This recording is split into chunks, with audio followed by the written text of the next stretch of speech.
मेरे प्यारे बच्चों, हम यहाँ पर क्वेश्चन नंबर 36 की अब बात कर रहे हैं और ये केस स्टडी 1 फर्स्ट क्वेश्चन हमारे पास में गिवन है और ये फंक्शन से रिलेटेड है।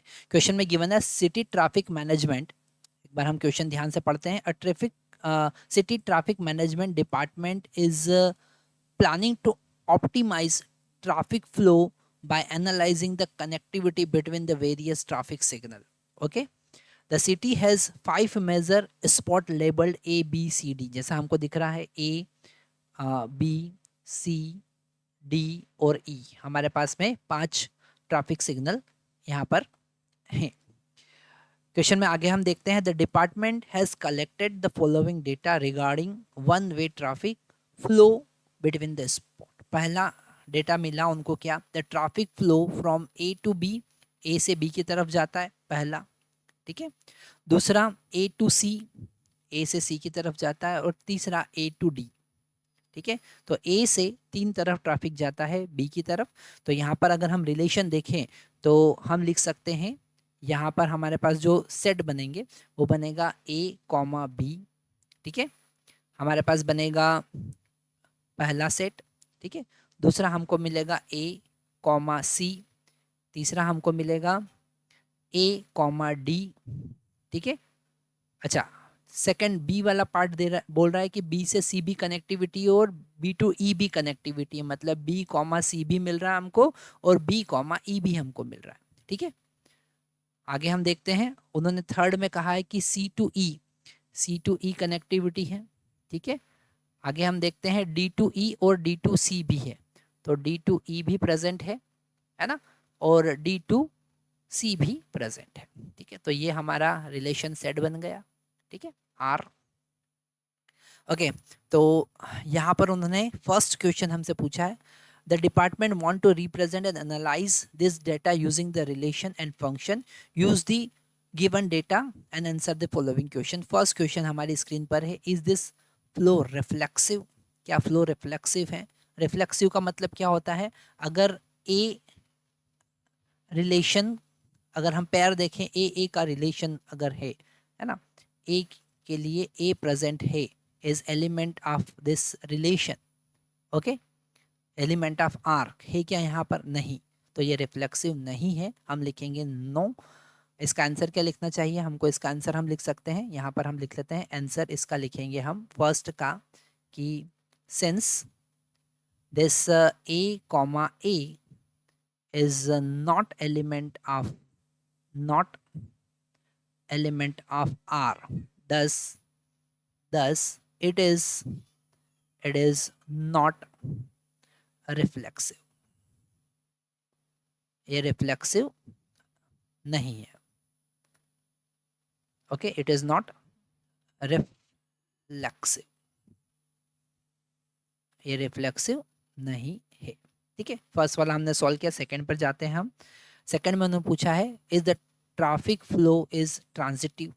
ट्रांजिटिव अगर हम देखते हैं तो अगर हमारे पास में जैसे यहाँ पर हमने जो सेट बनाया था, ठीक है, यहाँ पर हम देख रहे हैं कि ए के साथ में बी का यहाँ पर रिलेशन है, ठीक है।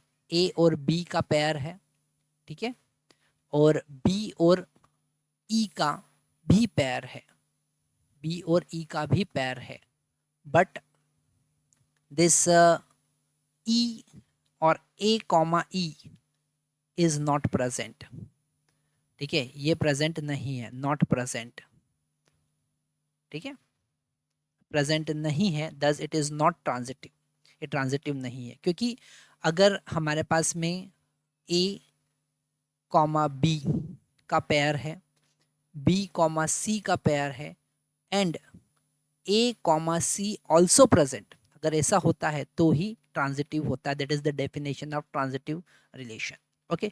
तो यहाँ पर हम आंसर लिखेंगे, इसका आंसर सेकंड का हम आंसर लिखेंगे, सेकंड का आंसर हम लिखेंगे, क्या लिखेंगे? हम लिखेंगे सिंस ए बी प्रेजेंट, ठीक है, comma B E also present, but A E not present, okay, so it is not transitive, ठीक है, ये ट्रांजिटिव नहीं है ना। तो यहाँ पर हमारा सेकंड वाला सॉल्व हुआ। आप थर्ड वाले पे जाते हैं। Represent the relation describe the traffic flow as a set of ordered pair and also state the domain and range of the region. तो यहाँ पर इसका आंसर तो हम ऑलरेडी लिख ही चुके हैं। थर्ड का आंसर हमको यहाँ पर इनके पेयर बनाना है। तो हम यहाँ पर आर लिख सकते हैं। R is equal to A comma B, A के साथ में बी का पेयर है, ठीक है। हम यहाँ पर लिखेंगे A comma C, A comma C is also present, A comma D, so A comma D, ठीक है। आगे देखते हैं बी कॉमा सी भी प्रेजेंट है, तो बी कॉमा सी भी प्रेजेंट है, ठीक है।